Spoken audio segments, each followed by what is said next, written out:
तो welcome to my YouTube channel TM classes BJP. इस video में हम देखने वाले हैं यूरोप में राष्ट्रवाद। इस वीडियो हम क्या देखने वाले हैं, यूरोप में राष्ट्रवाद चैप्टर जो क्लास जो हमारा है क्लास 10th, ठीक है। क्लास 10th का जो चैप्टर है यूरोप में राष्ट्रवाद पहला चैप्टर है, इसी के बारे में इसमें चर्चा करने वाले हैं।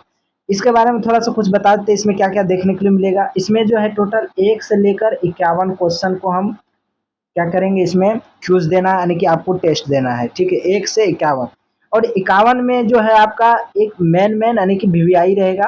क्या है, वीवीआई रहेगा। जो भी वीवीआई रहेगा वो आपको इसमें बता दिया जाएगा। और इससे बाहर आपका एग्जाम में चाहे कोई भी एग्जाम हो कुछ नहीं आने वाला। बस जो आप एक बार इस वीडियो को जो देख लिए उसके बाद आपको कहीं जाने का जरूरत नहीं है। यहाँ पर हम टिक भी लगा देंगे कि कौन सा वीवीआई है कौन सा वीवीआई नहीं है, ठीक है। तो इसमें टोटल कितना देखना है, इसमें टोटल हमको देखना है 1 से 51 तक, ठीक है। 1 से 51 तक इसमें क्वेश्चन को ऑब्जेक्टिव देखना है।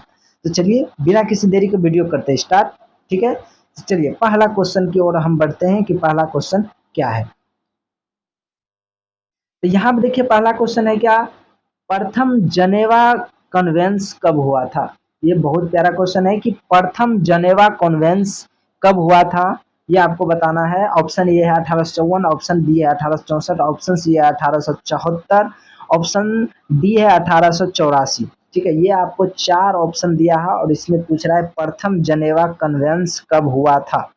चलिए, तो पहला नंबर का जो राइट आंसर होगा वो आपका हो जाएगा 1864 ईस्वी में क्या हुआ था, प्रथम जनेवा कन्वेंस क्या हुआ था, लागू किया गया था, यानी कि इसको प्रयोग कन्वेंस हुआ था, ठीक है। आगे समझते हैं, आगे क्वेश्चन क्या है, इटली का एकीकरण कब पूर्ण हुआ। इटली का एकीकरण कब पूर्ण हुआ, ये भी आपके लिए क्या है, एक वीवीआई रखिएगा इस चैप्टर के लिए।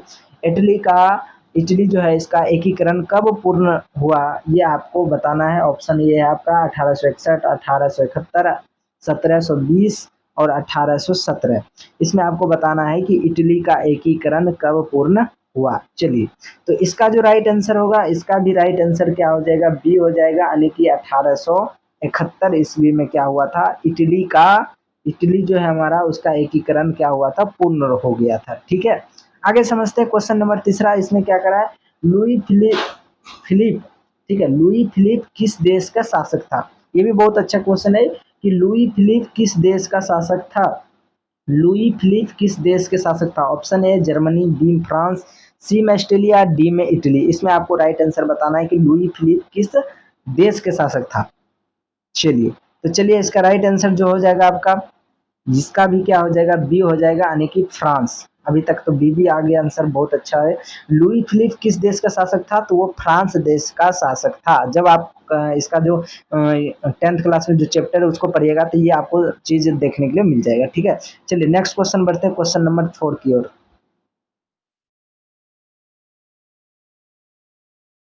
चलिए, क्वेश्चन नंबर 4 में क्या कह रहा है कि यूरोपियन सभ्यता का पालन किसने पालना किसे कहा जाता है। यहाँ पे देखिएगा फिर से क्या कह रहा है क्वेश्चन, यूरोपियन सभ्यता का पालना किसे कहा जाता है।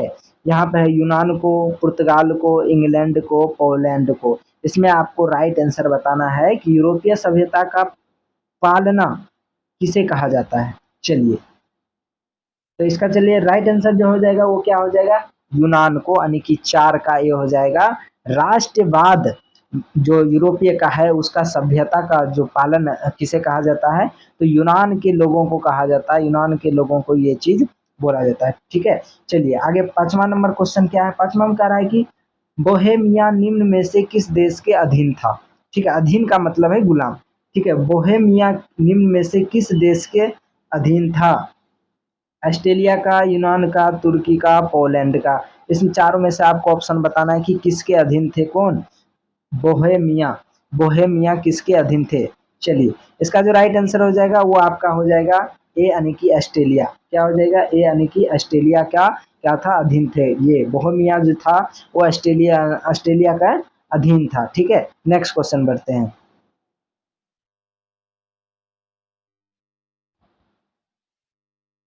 चलिए, ये भी प्यारा सा क्वेश्चन आ गया, करा निम्न में से निम्न में से मित्र राष्ट्रों के गुट में शामिल नहीं था। कौन कौन सा ऐसा देश है जो कि, यहाँ पे देखिए इस चीज को आप समझना जरूरी है। मित्र राष्ट्रों के, जो विश्व युद्ध हुआ था उसी के बारे में दो देश आपस में भिड़ गया था, तो दो गुट जो भिड़ गया था वही पूछ रहा है कि जो मित्र राष्ट्र था उनमें कौन सा देश जो था उसमें शामिल नहीं था, मित्र राष्ट्र की तरफ से शामिल नहीं था। ऑप्शन आपका है ब्रिटेन, ऑप्शन बी में है जर्मनी, ऑप्शन सी में फ्रांस, ऑप्शन डी है रूस। तो इस चारों में से कौन ऐसा देश है जो कि मित्र राष्ट्र के पक्ष से नहीं लड़ा था, यानी कि उसमें शामिल नहीं था? तो इसमें आपको राइट आंसर बताना है। चलिए चलिए, तो 6 नंबर का आंसर हो जाएगा आपका जर्मनी, यानी कि बी हो जाएगा इसका राइट आंसर। जर्मनी जो था मित्र राष्ट्र के गुट के यानी पक्ष के इधर से शामिल नहीं थे। ठीक है, चलिए आगे क्वेश्चन नंबर 7 में है कि 1871 में विलियम प्रथम कहाँ का सम्राट बना था? कि 1871 में विलियम प्रथम कहाँ का सम्राट बना? तो ऑप्शन ए है इटली का, इंग्लैंड का, जर्मनी का, पोलैंड का। इस चारों में से आपको राइट आंसर बताना है कि राइट आंसर क्या होगा कि 1871 में विलियम प्रथम कहाँ के सम्राट बना था। चलिए, तो इसका राइट आंसर की ओर बढ़ते हैं। सोच लिए, ठीक है, फटाफट एकदम तारकता भड़कता की तरह जाना है। ठीक है, तो चलिए 7 का क्या हो जाएगा? सी, यानी कि जर्मनी का। कहाँ का? जर्मनी का, यानी कि 1871 में विलियम जो था ये प्रथम, ये कहाँ का सम्राट बना था? तो ये बना था जर्मनी का। ठीक है, चलिए नेक्स्ट क्वेश्चन है करा कि सर्डिनिया का राजा कौन था? सर्डिनिया का राजा कौन था? इसमें ऑप्शन ए है Victor Emmanuel, Emmanuel, Napoleon, Charles X, इनमें से कोई नहीं। इस 4 ऑप्शन में आपको बताना है कि सर्डिनिया का राजा कौन था। चलिए, तो चलिए इसका भी आंसर 8 का क्या हो जाएगा? 8 का आपका हो जाएगा ए, यानी विक्टर एमेनुएल। क्या हो जाएगा? Victor Emmanuel. ठीक है, नेक्स्ट क्वेश्चन।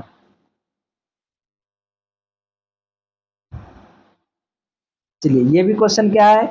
इटली का एकीकरण। ठीक है, क्वेश्चन क्या है? इटली के एकीकरण का प्रमुख नायक कौन था? बहुत अच्छा प्यारा क्वेश्चन है। इसमें नायक पूछ रहा है कि इटली का एकीकरण जो हुआ था, नायक यानी कि हीरो, नायक का मतलब यानी कि हीरो, जो इटली का एकीकरण का प्रमुख था उसमें हीरो को किसे कहा गया, नायक किसे कहा गया? ऑप्शन ए है आपका मेजनी का, ऑप्शन बी है काबूर का, ऑप्शन सी है गोरीबाल्डी का, ऑप्शन डी है इनमें से सभी को।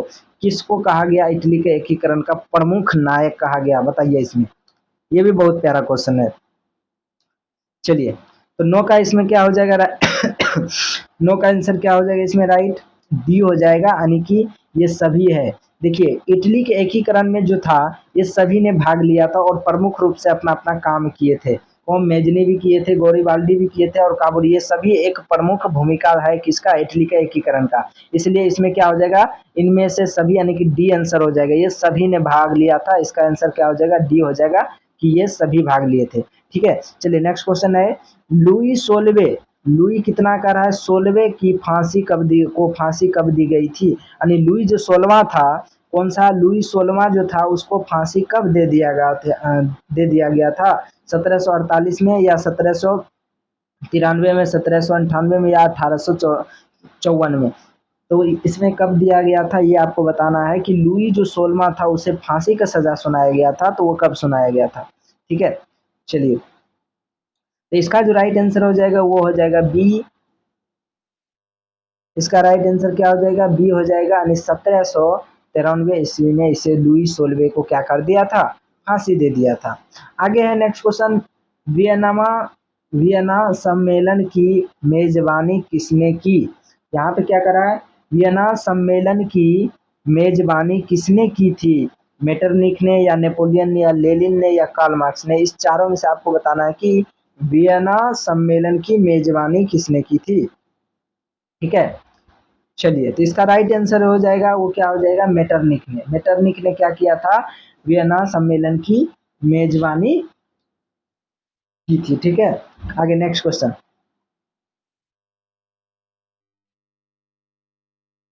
चलिए, ये भी क्वेश्चन आ गया प्यारा क्वेश्चन। क्या कह रहा है कि 12 नंबर में निम्न में से किस सम्मेलन में जर्मनी की क्षतिपूर्ति राशि को कम कर दिया गया? क्या क्या कह रहा है? निम्न में से किस सम्मेलन में जर्मनी की क्षतिपूर्ति राशि को क्या कर दिया गया? कम कर दिया गया था। क्योटो सम्मेलन, वियना सम्मेलन, रियो डी जेनेरो सम्मेलन, लेंसनो सम्मेलन। तो इन चारों में से आपको बताना है कि इसमें कौन सा सम्मेलन है जो कि जर्मनी का जो क्षतिपूर्ति राशि था उसको क्या किया गया था, कम किया गया था। तो ये आपको 4 ऑप्शन दिया है, इस चारों ऑप्शन में आपको सही सही बताना है क्या होगा। चलिए, तो चलिए इसका जो राइट आंसर हो जाएगा वो आपका क्या हो जाएगा, डी हो जाएगा। लेस्नो सम्मेलन में ये क्या हो गया था, जर्मनी को जो था क्षतिपूर्ति का राशि जो था उसको कम करने की क्या किया गया था, बात किया गया था और कम कर दिया गया था। ठीक है, नेक्स्ट क्वेश्चन है क्वेश्चन नंबर 13। कह रहा है अमेरिका में न्यू डील किसने लागू की। अमेरिका में क्या किया, अमेरिका में न्यू डील किसने लागू किया था, उसका नाम बताने बोल रहा है। अब्राहम लिंकन या फ्रैंकलिन डी रूजवेल्ट या बराक ओबामा या निक्सन। ये 4 ऑप्शन है, आपको चारों ऑप्शन में आपको एक ऑप्शन सही आपको चुनना है। अमेरिका का न्यू डील किसने किया था, अब्राहम लिंकन या फ्रैंकलिन डी रूजवेल्ट या बराक ओबामा या निक्सन। इसमें आपको बताना है राइट आंसर। चलिए, इसका जो राइट आंसर हो जाएगा 13 का बी हो जाएगा। 13 का क्या हो जाएगा, बी हो जाएगा, यानी फ्रैंकलिन डू रूजवेल्ट। ठीक है, चलिए आगे क्वेश्चन है, हिगेल किस देश का दार्शनिक था। हिगेल किस देश का क्या था, दार्शनिक था, ये आपको बताना है। फ्रांस का था या इटली का था या जर्मनी का था या ऑस्ट्रेलिया का था। हिगेल किस देश का दार्शनिक क्या था तो आपको बताना है हिगेल कहाँ के थे दार्शनिक। तो चलिए इसका जो राइट आंसर हो जाएगा वो आपका हो जाएगा सी, यानी कि जर्मनी का था। कहाँ था हिगेल, जर्मनी का। नेक्स्ट क्वेश्चन, चलिए करा कि वियना कांग्रेस का मुख्य उद्देश्य क्या था। वियना कांग्रेस का मुख्य उद्देश्य क्या था, गणराज्य को पुनर्स्थापित करना, बी नंबर में लोकतंत्रों को पुनर्स्थापित करना, सी नंबर राजतंत्रों को पुनर्स्थापित करना, डी नंबर है इनमें से कोई नहीं। इसमें आपको बताना है कि राइट आंसर क्या होगा, कि वियना कांग्रेस का मुख्य उद्देश्य क्या था। ठीक है, चलिए चलिए इसका जो राइट आंसर हो जाएगा वो हो जाएगा राजतंत्रों को पुनर्स्थापित करना। राजतंत्रों को पुनर्स्थापित करने का ये जो काम किसका था, विनाया कांग्रेस का। ये तो क्या रखा था, मुख्य उद्देश्य था, यही था क्या, राजतंत्रों को पुनर्स्थापित करने का। ठीक है, सिकंदर कहाँ के निवासी थे, ये आपको थोड़ा भिवियाई है। सिकंदर कहाँ के निवासी थे, सिकंदर कहाँ के निवासी थे, रोम के थे या चीन के थे, यूनान के थे या मिस्र के थे। इसमें आपको राइट आंसर बताना है, ये तो बहुत आसान है। सिकंदर कहाँ के क्या थे, निवासी थे। चलिए इसका जो राइट आंसर हो जाएगा वो 16 का सी हो जाएगा, यानी कि यूनान का। कहाँ का था ये, यूनान का ये निवासी था। ठीक है, फ्रांसीसी क्रांति कब हुई, ये भी बहुत प्यारा क्वेश्चन है आपका। क्या कह रहा है, फ्रांसीसी क्रांति कब हुई थी, फ्रांसीसी क्रांति कब हुई थी, 1789 में या 1804 में या 1871 में या 1817 में। इन चारों ऑप्शन में आपको बताना है कि फ्रांसीसी क्रांति कब हुई थी। चलिए इसका जो राइट आंसर हो जाएगा वो क्या हो जाएगा, 1789 में फ्रांस की क्रांति शुरू हुई थी। ठीक है, चलिए आगे बढ़ते हैं।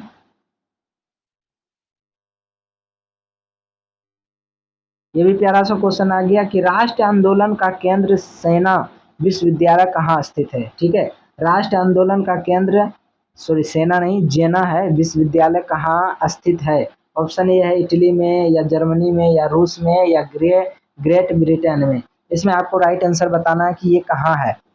चलिए 18 का राइट आंसर क्या हो जाएगा, बी, यानी कि जर्मनी हो जाएगा। ठीक है, हाँ चलिए आगे क्या है, कोसुत। क्या है, कोसुत का संबंध किस देश से है। कोसुत का संबंध किस देश से है, ऑस्ट्रेलिया से है या यूनान से है या पोलैंड से या हंगरी से। इसमें आपको राइट आंसर बताना है कि कहाँ से कोसुत का क्या है, संबंध है।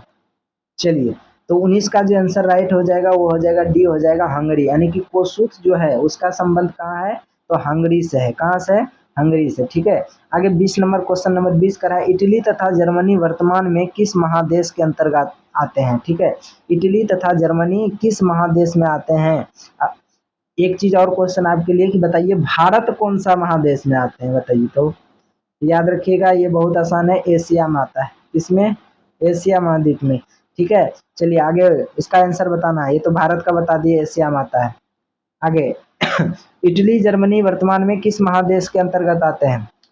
ऑप्शन आपका है उत्तरी अमेरिका, दक्षिणी अमेरिका, यूरोप, पश्चिमी एशिया। इसमें आपको बताना है क्या होगा। चलिए, तो 20 का राइट आंसर क्या हो जाएगा? सी हो जाएगा। ठीक है, ये किस में आता है? इटली और जर्मनी ये सब किस में आता है? तो यूरोप में आता है। किस में आता है? यूरोप में। ठीक है, चलिए नेक्स्ट क्वेश्चन की ओर बढ़ते हैं। देखिए अभी तक हमने क्या किया, 20 क्वेश्चन तक हमने अभी तक देख लिया है। तो एक चीज़ रिक्वेस्ट करेंगे कि देखिए अगर चैनल पर नए हैं तो चैनल को जरूर सब्सक्राइब करें। ठीक है, क्योंकि सब्सक्राइब करने में आपको कोई रुपया लग नहीं रहा है और यहाँ पर कोई चीज़ हम खराब आपको चीज़ सिखा नहीं रहे, इसीलिए प्रयास करें सब्सक्राइब करने का, और दोस्त के साथ अगर है मन तो शेयर कर दे ताकि वो भी ये जान जाए। ठीक है, चलिए आगे बढ़ते हैं। किस नंबर में? फ्रांस किस शासक वंश का पुनर्स्थापना स्थापना वियना कांग्रेस द्वारा की गई थी? ठीक है, फ्रांस जो वियना कांग्रेस के द्वारा जो एक क्या किया था, वंश का स्थापना किया था, पुनर्स्थापना किया था, वो कौन सा वंश था? ऑप्शन है आपका क्या है? हैप्सबर्ग या आलरिया वंश या बुर्बो वंश या जार शाही वंश। इसमें आपको बताना है कि इन चारों में से फ्रांस में कौन सा वंश को पुनर्स्थापना किया था, किसने? वियना कांग्रेस के द्वारा की गई थी। ठीक है, चलिए इसका जो राइट आंसर है आपको बताना है कि इसका राइट आंसर क्या हो जाएगा। चलिए, तो केस का क्या हो जाएगा? सी हो जाएगा, यानी बुर्बो वंश को क्या किया था? ये स्थापित किया था, पुनर्स्थापित किया था फ्रांस में। ठीक है, आगे है मेजनी। क्या क्वेश्चन है? मेजनी का संबंध किस संगठन से था? मेजनी का संबंध किस संगठन से था? लाल सेना से या कार्बोनरी से या फिल्की हेटारिया से या डायट से? इसमें आपको बताना है। ये भी बहुत इजी सवाल है। देखिए ये जो साइड में दिख रहा है ना, ये आपको ये बता रहा है कि ये 2023 में पूछा है, ये 2014 में पूछा है, ये 2021 में, ये बता रहा है। ठीक है, चलिए आगे। तो चलिए इसका जो 22 का आंसर जो होगा, राइट आंसर वो क्या हो जाएगा? बी, यानी कार्बोनरी से क्या था इसका संबंध था, किसका? मेजनी का। ये आप किताब पढ़िएगा तो बहुत अच्छे से ये आपको स्पष्ट रूप से दिख जाएगा, वहाँ पे लिखा हुआ है। ठीक है, आगे समझते हैं। इटली एवं जर्मनी क्या कह रहा है? इटली एवं जर्मनी के एकीकरण के विरुद्ध निम्न में से कौन था? कह रहा है इटली एवं जर्मनी के एकीकरण के विरुद्ध में निम्न में कौन था? इंग्लैंड था कि रूस था कि ऑस्ट्रेलिया था कि पर्सा था? इसमें बताइए। इटली का जब एकीकरण किया गया था उसके अगेंस्ट में, मतलब एनिमी। ठीक है, यानी विरुद्ध में कौन थे? चलिए इसका राइट आंसर आपको बताना है। तो इसका राइट आंसर क्या होगा? चलिए, तो 23 का राइट आंसर क्या हो जाएगा? सी हो जाएगा, यानी कि कौन था? ऑस्ट्रेलिया था। ठीक है, उसके विरुद्ध में। चलिए नेक्स्ट क्वेश्चन।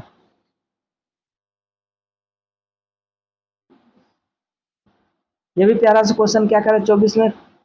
काउंट काबूर का विक्टर एमुनुएल ने किस पद पर नियुक्ति किया था? यानी काउंट काबूर जो था उसको एक पद पर नियुक्ति कर दिया था। किसने किया था? तो विक्टर एमुनुएल ने क्या किया था? एक पद पर नियुक्ति कर दिया था। उस पद का नाम बताना है आपको। कौन सा पद पे? सेनापति पे या फ्रांस के राजदूत पे या प्रधानमंत्री पे या गृह मंत्री पे? इसमें आपको राइट आंसर बताना है किस पद पे उसको नियुक्त किया गया था। चलिए ठीक है, तो 24 का क्या हो जाएगा? सी हो जाएगा, यानी प्रधानमंत्री के पद पे उसको क्या किया था? नियुक्त किया गया था। आगे समझते हैं। गोरीबाल्दी जो था वो पैसे से क्या था? पेशे से क्या था, यानी उसका काम क्या था? गोरीबाल्दी का जो मुख्य काम था, पेशा जो है पेशे, वो क्या था? सिपाही था या किसान था या जमींदार था या नाविक था? तो ये तो बहुत आसान क्वेश्चन है और इसको वीवीआई रखिएगा। ठीक है, ये क्या है आपके लिए? वीवीआई है। तो ये क्या था? डी हो जाएगा, लेकिन नाविक। ये क्या था? नाविक था। नाविक का मतलब नाव चलाने वाला एक नाविक था। कौन था? गोरीबाल्दी। गोरीबाल्दी क्या था? एक पेशे से नाविक था, नाव चलाने वाला। ठीक है, आगे क्वेश्चन बढ़ते हैं। क्या कर रहा है? जर्मन राई राज्य का निर्माण किसने किया था? ये भी आपके लिए क्या है? वीवीआई है। ये भी क्या है आपके लिए? वीवीआई है। क्या कर रहा है इसमें? जर्मन रायन राज्य का निर्माण किसने किया था? लुई 18वां ने किया था या नेपोलियन बोनापार्ट ने किया था या नेपोलियन थ्री ने या बिस्मार्क ने? इसमें आपको राइट आंसर बताना है कि राइट आंसर क्या होगा। चलिए 26 का जो राइट आंसर हो जाएगा वो हो जाएगा बी नंबर, यानी कि नेपोलियन बोनापार्ट ने इसको क्या किया था? जर्मन राज्य का निर्माण किया था। इसको याद रखिएगा। ठीक है, नेक्स्ट क्वेश्चन। चलिए क्वेश्चन नंबर 27 आ गया, और अभी तक अगर चैनल को सब्सक्राइब नहीं किया तो चैनल को जरूर सब्सक्राइब कर लीजिएगा। ठीक है, चलिए आगे बढ़ते हैं। 27 में कह रहा है कि जालवेरिन कैसी संस्था थी? जालवेरिन जो थी वो कैसी संस्था थी? क्रांतिकारियों की या व्यापारियों की या विद्वानों की या पादरी एवं सामंतों की। इसमें आपको राइट आंसर बताना है कि राइट आंसर क्या होगा, ये किसकी थी संस्था। ठीक है, इसमें आपको राइट आंसर बताना है फटाफट। चलिए, तो राइट आंसर इसका जो हो जाएगा 27 का क्या हो जाएगा, वो आपका बी हो जाएगा, यानी कि व्यापारियों की थी। ठीक है, आए आगे जो है रक्त एवं लोह, इसको याद रखिएगा, ये आपके लिए बहुत ज्यादा वीवीआई है।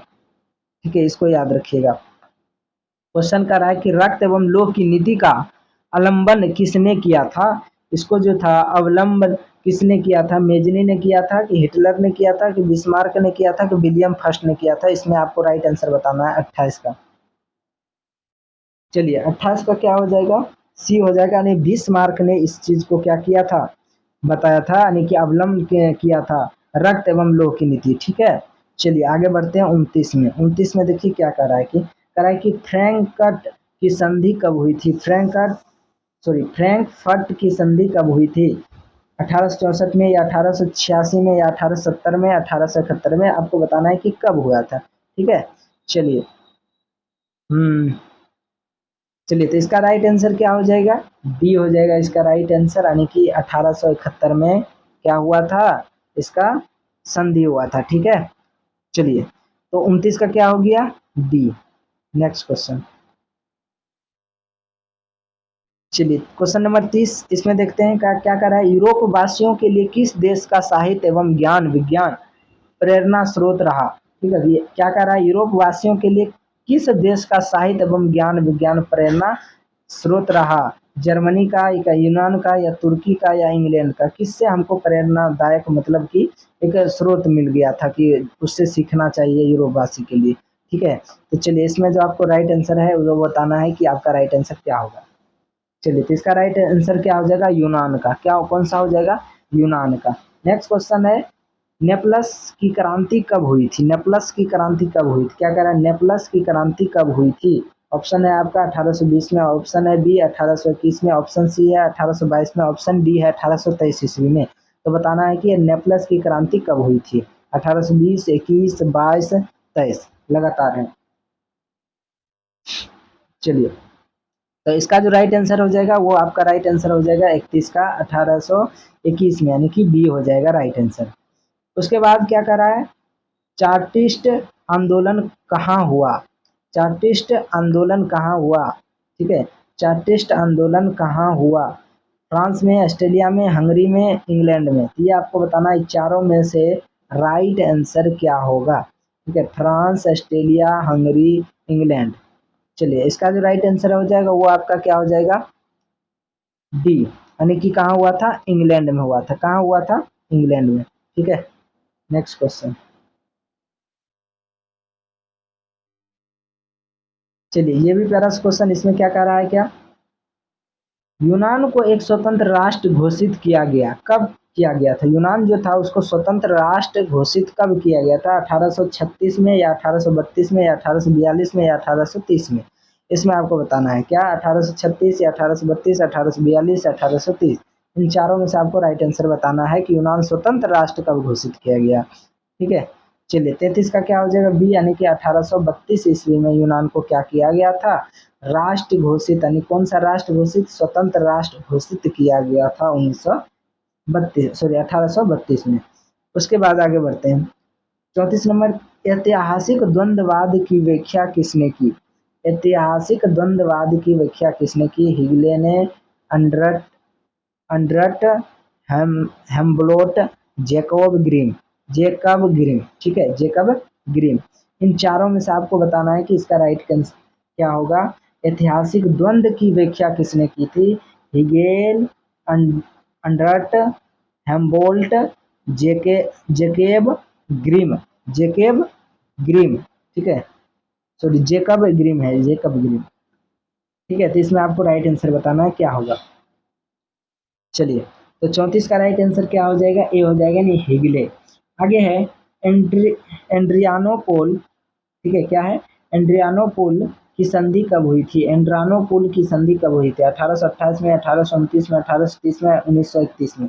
ये लगातार है, इसमें आपको बताना है। ठीक है, चलिए, एंड्रोनोपोल की संधि कब हुई थी, तो इसका आंसर क्या हो जाएगा 1829 में। ठीक है, 35 का बी हो जाएगा। नेक्स्ट क्वेश्चन,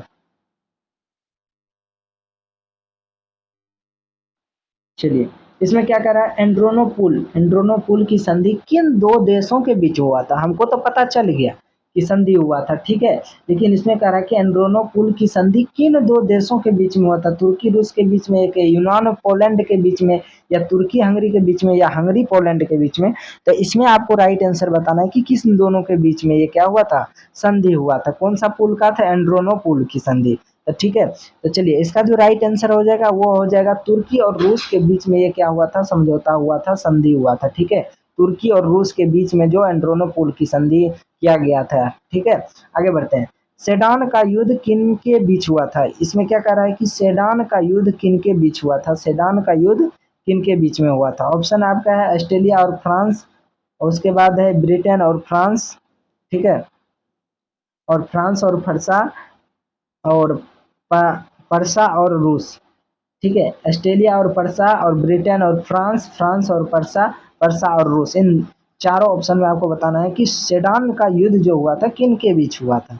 चलिए इसका जो राइट हो जाएगा, राइट आंसर क्या हो जाएगा, चलिए सी, हाँ ठीक है, फ्रांस और परसा के बीच। ठीक है, आगे 38 में, किस देश का हंगरी पर, किस देश को का हंगरी पर पूर्ण अध्यापित्य था। ठीक है, फ्रांस का, ऑस्ट्रेलिया का, ब्रिटेन का, तुर्की का। अध्यापत्य था मतलब किस देश का हंगरी का पर पूर्ण अध्यापित्य था, फ्रांस का था कि ऑस्ट्रेलिया का था कि ब्रिटेन का था कि तुर्की का था। इसमें आपको राइट आंसर बताना है। चलिए 38 का राइट आंसर क्या हो जाएगा, बी हो जाएगा, यानी ऑस्ट्रेलिया। ऑस्ट्रेलिया हंगरी पर क्या किया था, पूर्ण रूप से अध्यापत्य था। ठीक है, चलिए नेक्स्ट क्वेश्चन की ओर। क्वेश्चन नंबर 39, ये भी प्यारा सा क्वेश्चन। इसमें क्या करा है कि पोलैंड विद्रोह को किसने कुचल दिया था। ठीक है, पोलैंड विद्रोह को किसने कुचल दिया था, रूस ने, ब्रिटेन ने, या ऑस्ट्रेलिया ने, या फ्रांस ने। किसने पोलैंड के विद्रोह को क्या किया था, कुचल दिया था। इसमें आपको राइट आंसर बताना है। चलिए 39 का क्या हो जाएगा, रूस ने। रूस ने क्या किया था, ये जो पोलैंड था उसके विद्रोह को क्या किया, एकदम कुचल के रख दिया था। ठीक है, चलिए क्वेश्चन नंबर 40, क्या कह रहा है, सन 1870 में फ्रांस और फरसा के बीच में क्या हुआ था, लड़ाई हुआ था। हाँ, बीच में क्या हुआ था, लड़ाई यानी कि युद्ध हुआ था। तो वो जो हुआ था वो कहाँ हुआ था, किस जगह हुआ था, सेडान में, या सेडेवान में, या साइडान में, या फ्रैंकफर्ट में। ठीक है, इसमें आपको बताना है चार में से कि सन 1870 में फ्रांस और फरसा के बीच में युद्ध हुआ था, तो कहाँ हुआ था ये आपको बताना है। 40 नंबर क्वेश्चन। ठीक है, अभी पीछे भी हम क्वेश्चन देखे थे कि सेडान का युद्ध जो हुआ था, इसका जो राइट आंसर हो जाएगा ए हो जाएगा। ठीक है, सेडान का युद्ध जो हुआ था वो किन दोनों के बीच था, तो फ्रांस और फरसा के बीच में। ये अभी तुरंत देखे थे, जस्ट क्वेश्चन। तो इसका राइट आंसर क्या हो जाएगा, ये हो जाएगा। चलिए 41 में देखते हैं, किस युद्ध के बाद जर्मनी का एकीकरण पूरा हुआ। कौन सा युद्ध हुआ जो जर्मनी का एकीकरण क्या हो गया, पूरा हो गया। क्रीमिया युद्ध, या सेडोवा का युद्ध, या फ्रेश डेनमार्क का युद्ध, या सेडान का युद्ध। इसमें चारों में से आपको बताना है कि राइट आंसर क्या होगा।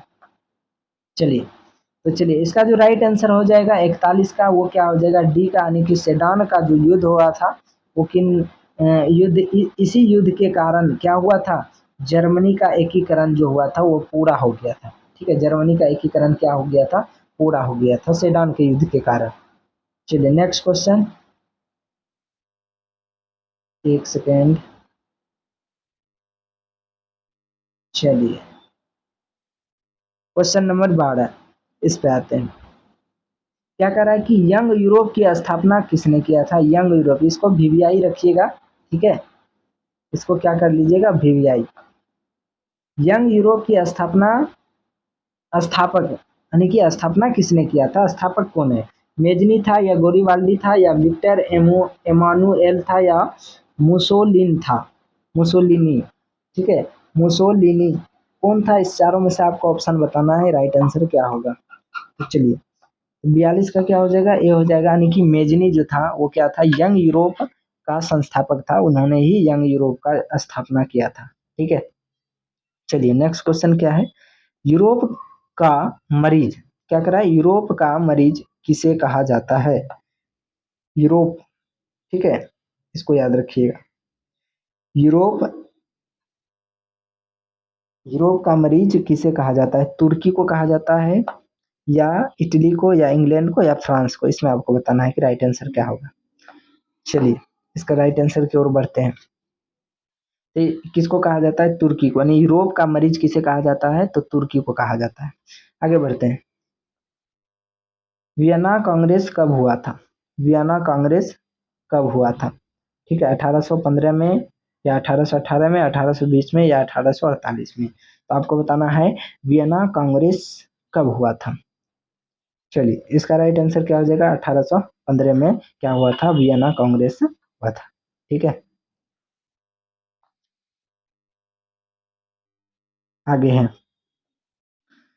आगे हम क्वेश्चन नंबर 45 कर रहा है कि जर्मनी के एकीकरण का प्रमुख वास्तुकार कौन था? जो जर्मनी का एकीकरण हुआ था तो उसमें प्रमुख वास्तुकार हम किसे कहेंगे, या कौन था? इसके बारे में पूछ रहा है।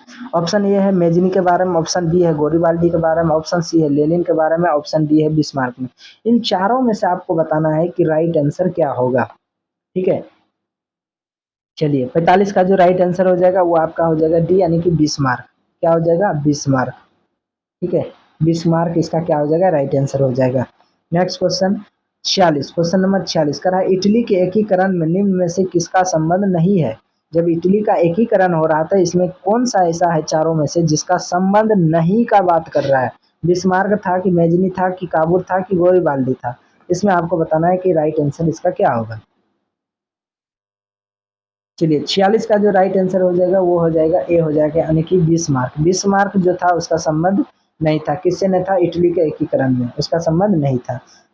आगे क्वेश्चन बढ़ते हैं कि 18, ये क्या है?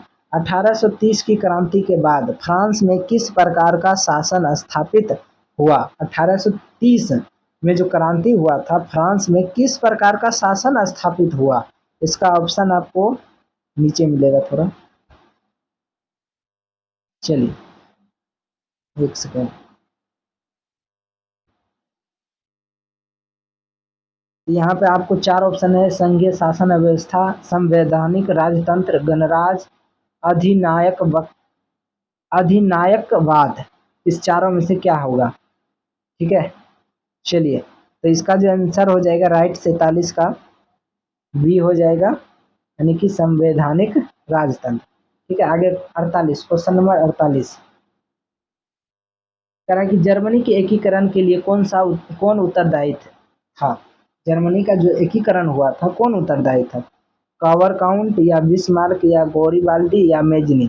इन चारों में से आपको राइट आंसर बताना है कि राइट आंसर कौन होगा। ठीक है, जर्मनी के एकीकरण के लिए उत्तरदायी जो था वो कौन है? चलिए तो 48 का क्या हो जाएगा? बी हो जाएगा, नहीं कि बिस्मार्क को कौन है उत्तरदायी है। ठीक है, आगे क्वेश्चन बढ़ते हैं। 1871 में कौन सी संधि हुई थी? फ्रैंकफर्ट की संधि, या पेरिस की संधि, या वियना कांग्रेस की संधि, या इनमें से कोई नहीं? इसमें आपको राइट आंसर बताना है 1871 में निम्न में से कौन सी संधि हुई थी। ठीक है, चलिए इसका जो राइट आंसर हो जाएगा ए हो जाएगा, यानी कि फ्रैंकफर्ट की संधि हुई थी। ठीक है, 50 नंबर क्वेश्चन, इटली के एकीकरण निम्न में से किसने योगदान किया था? कि जो इटली के एकीकरण में निम्न में से कौन जो था जो योगदान किया था? मेजनी, एवं इमैनुएल, या गोरिबाल्डी, या कावट काउर, या इनमें से सभी? इन चारों में से आपको राइट आंसर बताना है। चलिए तो इस सब में राइट आंसर क्या हो जाएगा? डी हो जाएगा, यानी कि इटली का जो एकीकरण हुआ था वो इन सभी ने क्या किया था? योगदान। इस सभी का क्या था? योगदान था। ठीक है, इन सभी का क्या था? योगदान था। आगे क्वेश्चन है रॉबर्ट ओवन कहाँ का निवासी था? रॉबर्ट ओवन, ये लास्ट क्वेश्चन है। ठीक है, ये जो क्वेश्चन है आपका लास्ट क्वेश्चन है कि क्या कर रहा है? रॉबर्ट जो ओवन था वो कहाँ था? फ्रांस का है, कि जर्मनी का है, कि ब्रिटेन का है, कि ऑस्ट्रेलिया का है? इसमें आपको राइट आंसर बताना है कि ये कहाँ के थे, निवासी थे। कौन? Robert oven. ठीक है, रॉबर्ट ओवन। इसका जो राइट आंसर हो जाएगा वो सी, यानी कि ब्रिटेन के थे। तो यहाँ से हमने अभी तक क्या देखा? 1 से 51 तक का क्वेश्चन हम देखें जो क्या था? यूरोप में राष्ट्रवाद। क्या था? यूरोप में राष्ट्रवाद था। ठीक है, इससे पहले एक वीडियो हम डाल चुके हैं जो था भारत में राष्ट्रवाद, अगर उसको नहीं देखे हैं तो जाकर उसको भी क्यूज दे दें, भारत में राष्ट्रवाद। और इसमें भी आपको बताए हैं कि कौन वीवीआई है कौन वीवीआई नहीं है। अब जो जो वीवीआई है उसे आप स्क्रीनशॉट ले लें और उसको नोट कर लें, ठीक है। और प्रयास करें, अगर आप 10th में हैं तो प्रयास करें कि जो हिस्ट्री सब है किताब वो खुद से पढ़ें। खुद से पढ़ने के बाद आप क्यूज दें तो बहुत अच्छा रहेगा, आपको ज़्यादा से ज़्यादा क्वेश्चन बनेंगे, ठीक है। तो आज के लिए इतना ही। चैनल पर अगर अभी तक नहीं सब्सक्राइब किए तो अब तो कर दीजिए, ठीक है। पैसा कुछ नहीं लगता है, इसमें कोई पैसा नहीं लगता, बस आपको सब्सक्राइब करना है और कोई ख़राब चीज़ नहीं है, ठीक है। चलिए तो मिलते हैं अगले वीडियो के साथ, आज के लिए बस इतना ही। धन्यवाद।